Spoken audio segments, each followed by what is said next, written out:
Hi friends, नमस्ते, प्रणाम, सलाम, आदाब, सत श्री अकाल। आप लोग कैसे हैं? आशा करता हूं कि आप लोग बहुत अच्छे होंगे और आप लोगों की तैयारी तेजी से चल रही होगी और आप लोग की तैयारी काफी अच्छी रफ्तार से चल रही होगी। तो सीटेट की एग्जाम अब सामने आ गई है। आप लोग ध्यान से पढ़े और मेहनत करें ताकि आने वाले सीटेट एग्जाम को किसी भी तरह से क्वालिफाई किया जा सके। और मित्रों, ये जो मेरा वीडियो है ये आपको काफी मदद पहुंचाने वाला है। इससे 2 से 4 नंबर आपको सीडीपी में आएंगे ही, इसमें कोई शक और संदेह नहीं है। तो आप लोग इसे खूब ध्यान से देखें, अच्छी तरह से देखें और समझने का प्रयास करें। यूं कहें कि ये जो क्लास है ये सीडीपी की रीढ़ की हड्डी है, तो इसमें कोई शक और संदेह नहीं होगी। तो चलिए देखते हैं विकास को प्रभावित करने वाले कारक। मित्रों, आप जान रहे होंगे, आप जानते होंगे कि विकास को कौन कौन से कारक प्रभावित करते हैं। तो देखिए, ये 1 नंबर में क्या है? वंशानुक्रम। वंशानुक्रम जो है, वंशज, ये हमारे वंशज जो है मेरे विकास में वे महत्वपूर्ण भूमिका निभाते हैं। तो ये क्या है? वंश, यानी बच्चे जो है अपने वंश से भी विकास प्राप्त करते हैं। फिर देखिए, दूसरा नंबर क्या है? वातावरण। मित्रों, वातावरण का जो है विकास में काफी महत्वपूर्ण रोल है। यूं कहे कि बच्चे को आप जिस वातावरण में रख देंगे वैसे वातावरण में वह ढल जाएंगे। तो कारण क्या है कि बच्चे में जो विकास की गति है, जो विकास है, उस पे वातावरण का प्रभाव पड़ता है। फिर देखिए, रोग। हाँ, ये भी काफी बड़ी बात है। रोग भी आपके विकास पर अपना प्रभाव छोड़ता है। रोग क्या है?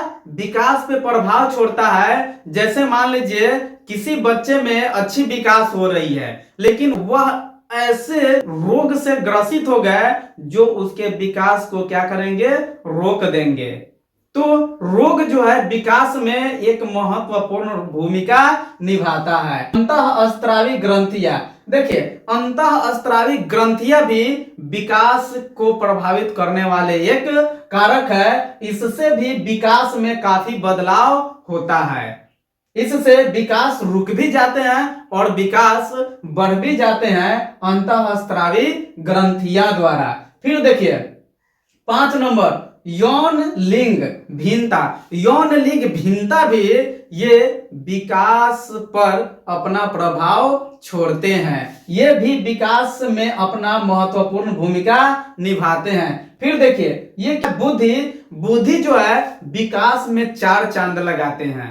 यूं कहे कि बुद्धि विकास को और निखार देते हैं, तो इसमें कोई संदेह नहीं है। देखिए, ये 7 नंबर क्या है? आहार। मित्रों, आहार जो है ये विकास पर अपना काफी प्रभाव छोड़ता है। जैसे मान लीजिए किसी बच्चे में विकास करना है तो उसे पौष्टिक आहार देना होगा। तो आहार क्या है? उस बच्चे में विकास का कारण है और उस आहार के माध्यम से बच्चे में विकास हो सकते हैं। आप टेलीविजन पे हमेशा देखते होंगे कि च्यवनप्राश खाओ या बॉर्नवीटा खाओ या कुछ भी खाओ जिससे बच्चे में क्या होते हैं? विकास होते हैं। तो ये जो है आहार जो है ये बच्चों के विकास में महत्वपूर्ण भूमिका निभाते हैं। फिर ये क्या है? जन्म क्रम। जन्म क्रम भी विकास में एक बेहतरीन भूमिका निभाते हैं। तो जैसे मान लीजिए कि एक माता पिता के पास एक संतान है और दूसरा संतान 5 वर्ष बाद, 6 वर्ष बाद उत्पन्न होता है, तो दोनों के विकास में काफी क्या होंगे? वृद्धि होंगे। और कुछ ऐसे माता पिता है जिनके एक बच्चा का जन्म हुआ आज और एक बच्चा का 1 साल बाद, 1.5 साल बाद, तो जो दोनों बच्चा जो है उस दोनों में विकास काफी भिन्न मात्रा में देखने को मिलेंगे। उनके विकास क्या होते हैं? रुक जाते हैं। तो ये भी एक कारण है क्या? जन्म क्रम। जन्म क्रम का होना भी ये दिमाग में रखना होगा कि बच्चे की जन्म का जो है वह अंतराल होना चाहिए। यानी जन्म क्रम क्या है? विकास का एक कारण है। जन्म क्रम क्या है? विकास का एक कारण है। फिर देखिए प्रजाति, देखिए कुछ प्रजाति ऐसे हैं जिनमें विकास काफी तीव्र गति से होती है, तो ये विकास जो है ये प्रजाति पर भी निर्भर करते हैं। जैसे मान लीजिए ऊंट, ऊंट क्या होगा? काफी लंबा होगा। और वही एक एग्जांपल और लीजिए कुत्ता, तो कुत्ता क्या होगा? काफी छोटा होगा। तो ऊंट जैसा कुत्ता नहीं हो सकता है और कुत्ता जैसा ऊंट नहीं हो सकता है। तो ये प्रजाति जो है ये भी विकास का एक कारण है, एक कारक है। फिर देखिए आयु, मित्रों आयु जो है ये विकास को प्रभावित करने वाले कारक है। आयु के अनुसार ही मनुष्यों में क्या होते हैं? विकास होते हैं। अगर मान लीजिए कि 5 साल के बच्चे और 15 साल के बच्चे दोनों की अगर हम विकास की तुलना करें तो 15 साल के बच्चे जो है वह 5 साल के बच्चे से कई गुना अधिक विकास कर लिए होंगे। तो ये क्या है? आयु भी विकास का एक बहुत बड़ा कारक है। गर्भाधारण के समय की स्थिति, हाँ विकास का ये भी एक कारण है। मित्रों जब महिलाएं गर्भाधारण कर लेती है तो बच्चे में उसी समय से विकास का होना शुरू हो जाता है। आजकल ये साइंस इतने दूर तक पहुंच चुके हैं कि साइंस के द्वारा ये जो डॉक्टर है वे बता देते हैं कि आप ऐसा ऐसा आहार ले, इस तरह का एक्सरसाइज करें ताकि बच्चे में विकास तीव्र गति से होंगे। तो ये क्या है? गर्भाधारण के समय की स्थिति भी हमें ध्यान में रखना है ताकि बच्चे का विकास सही हो सके।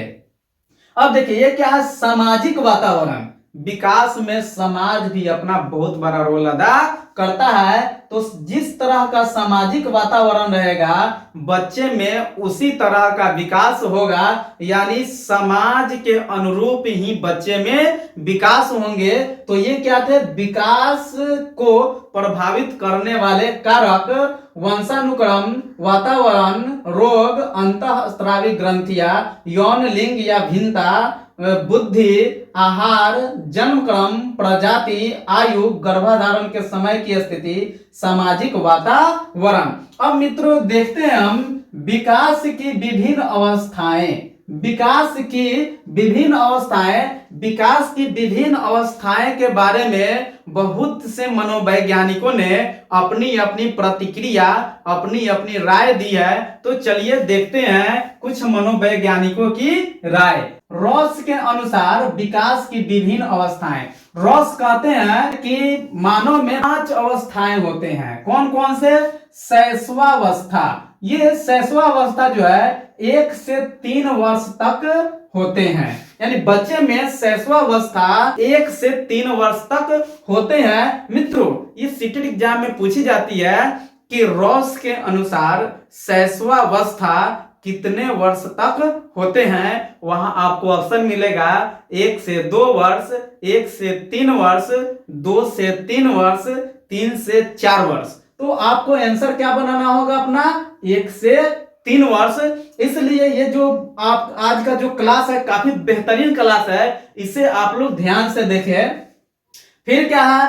पूर्व बाल्यावस्था, यानी रोस के अनुसार 5 अवस्था है जिसमें दूसरा नंबर क्या है? पूर्व बाल्यावस्था, यह है 3 से 6 वर्ष तक। और उत्तर बाल्यावस्था, उत्तर बाल्यावस्था क्या है? 6 से 12 वर्ष तक। फिर क्या है? किशोरावस्था, यह है 12 से 18 वर्ष तक। और प्रौढ़ावस्था ये 18 वर्ष से अधिक, यानी प्रौढ़ावस्था जो 18 वर्ष के बाद के जो बच्चे होते हैं वे क्या होते हैं? प्रौढ़ा अवस्था में प्रवेश कर जाते हैं। किसके अनुसार? रॉस के अनुसार। अब देखिए हरलॉक के अनुसार, हरलॉक जी ने बालकों के कुल 8 अवस्थाएं दिए हैं जिसमें एक नंबर है गर्भावस्था। गर्भधारण से जन्म तक की आयु को हम गर्भावस्था कहते हैं। अब देखिए शैशवावस्था, यानी जन्म से 2 सप्ताह तक की उम्र को हम क्या कहते हैं? शैशवावस्था कहते हैं। किनके अनुसार? हरलॉक जी के अनुसार। फिर क्या है? बचपनावस्था, बचपनावस्था बच्चे में 3 सप्ताह से 2 वर्ष तक रहते हैं। हरलॉक जी कहते हैं कि बच्चे में 3 सप्ताह से 2 वर्ष तक की जो उम्र होती है, जो उनकी आयु काल जो होती है, उसी आयु काल को हम बचपनावस्था कहते हैं। अब देखिए पूर्व बाल्यावस्था। पूर्व बाल्यावस्था ये जो है 3 वर्ष से 6 वर्ष तक की उम्र को पूर्व बाल्यावस्था कहते हैं। किसके अनुसार? हरलॉक जी के अनुसार। यानी हरलॉक जी कहते हैं कि 3 वर्ष से 6 वर्ष तक के उम्र की बच्चे को हम क्या कहते हैं? पूर्व बाल्यावस्था में कहते हैं।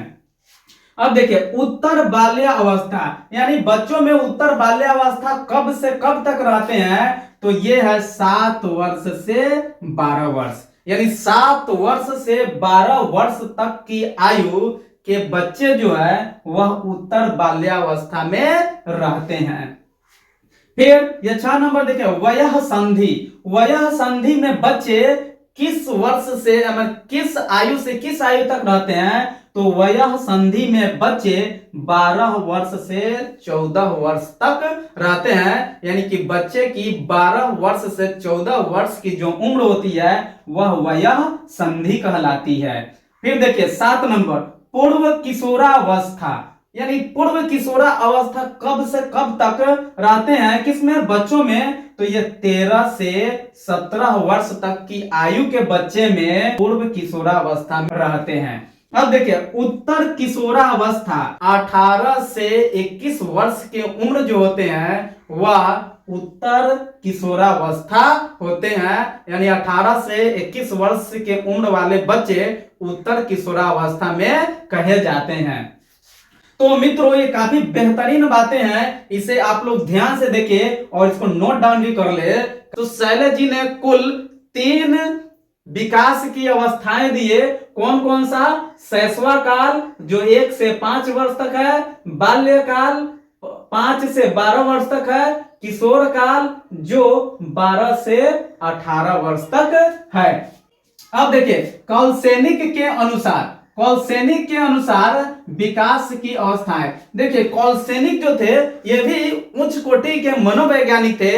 इन्होंने विकास की अवस्थाएं की कुल 8 बिंदु दिए हैं, 8 अवस्थाएं बताएं। इनका कहना है कि बच्चे में विकास की कुल 8 अवस्थाएं होती है और ये सबसे पॉपुलर है। ये क्या है? ये सबसे प्रसिद्ध है। मित्रों इसको आप इग्नोर ना करें, इससे हमेशा सीटेट में प्रश्न पूछे जाते हैं। तो चलिए देखते हैं कौलसैनिक के अनुसार पूर्व जन्म काल। यानी पूर्व जन्म काल ये कब से कब तक होते हैं? तो गर्भाधारण से जन्म तक की जो अंतराल है, जो एज है, उस एज को हम पूर्व जन्म काल कहते हैं। पूर्व जन्म काल कहते हैं। अब देखिए क्या शैशव काल। शैशव काल कब से कब तक है? तो जन्म से लेकर 4 वर्ष तक की उम्र को हम शैशव काल कहते हैं। किसके अनुसार? कौलसैनिक के अनुसार। फिर देखिए क्या है? आरंभिक शैशव काल। देखिए ये क्या है? शैशव काल है और ये क्या है? आरंभिक शैशव काल है। तो आरंभिक शैशव काल जो होते हैं वह 1 से 15 माह तक की उम्र को हम क्या कहते हैं? आरंभिक शैशव काल कहते हैं। यानी 1 माह से 15 माह तक की उम्र को आरंभिक शैशव काल कहते हैं। देखिए चौथा नंबर उत्तर शैशव काल। देखिए ये क्या था? शैशव काल, आरंभिक शैशव काल और ये क्या है? उत्तर शैशव काल। तो उत्तर शैशव काल इस 15 माह से लेकर 30 माह तक की आयु को हम उत्तर शैशव काल कहते हैं।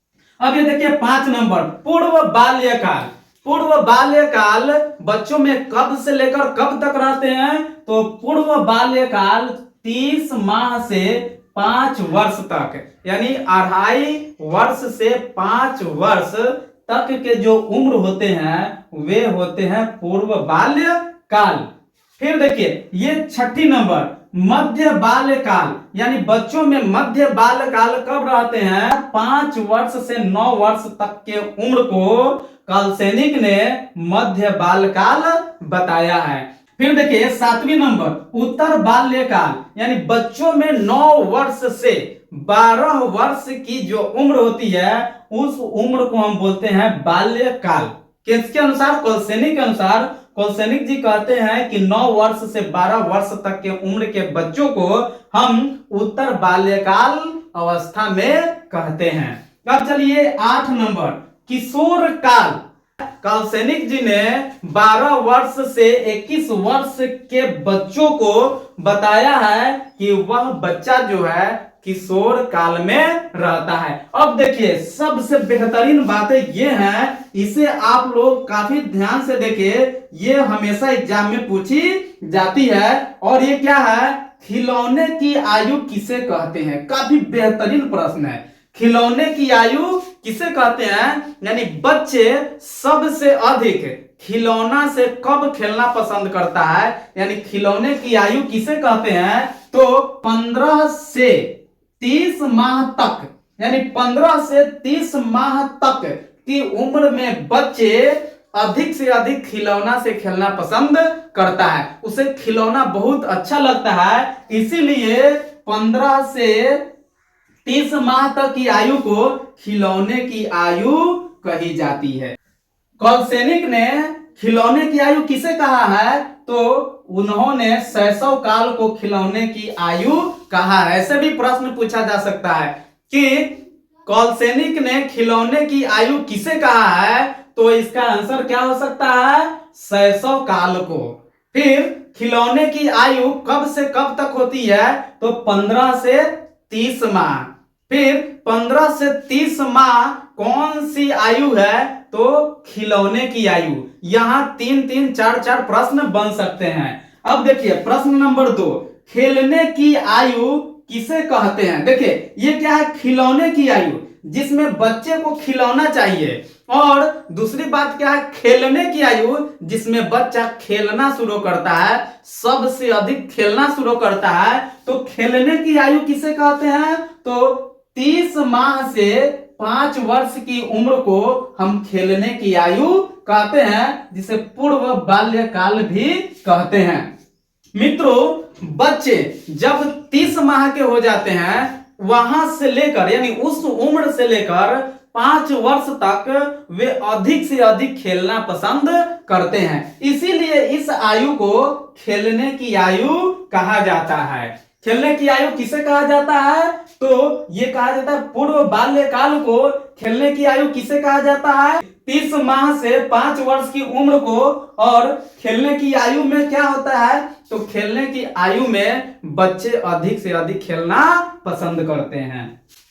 अब देखिए ये प्रश्न नंबर 3, सीखने की आयु किसे कहते हैं? क्या है? सीखने की आयु किसे कहते हैं, यानी बच्चे सबसे अधिक किस आयु में सीखते हैं, किस आयु में वह लर्निंग करते हैं, किस आयु में वह अधिक सीखते हैं? तो वह आयु है 5 वर्ष से 9 वर्ष। मित्रों कोई भी बच्चा, कोई भी बालक 5 वर्ष से 9 वर्ष की अवधि में जितना सीखता है, वह अपने जीवन में इससे अधिक कभी नहीं सीखता है। यानी अपने जीवन की सबसे अधिक जो उसकी सीखने की जो काल होती है, वह होती है 5 वर्ष से 9 वर्ष तक। इस अवधि में बच्चे बहुत सी जानकारी प्राप्त करते हैं।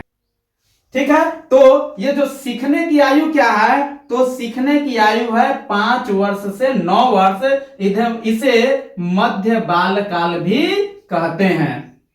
ये देखिए ये काफी बेहतरीन बातें हैं। ये प्रश्न नंबर 4 जो है, ये मेरे और आपके बच्चों के जीवन को बदल सकता है, इसलिए आप इसे काफी ध्यान से देखें। ये क्या है? बहकाव या भटकने की आयु। मित्रों 9 से 12 वर्ष के जो बच्चे होते हैं, वे बहक जाते हैं, वे बहकाव में आ जाते हैं, वे भटक जाते हैं। अधिकतर बच्चे जो पढ़ना छोड़ते हैं, जो पढ़ाई से अपना नाता तोड़ लेते हैं, उनकी आयु होती है 9 से 12 वर्ष।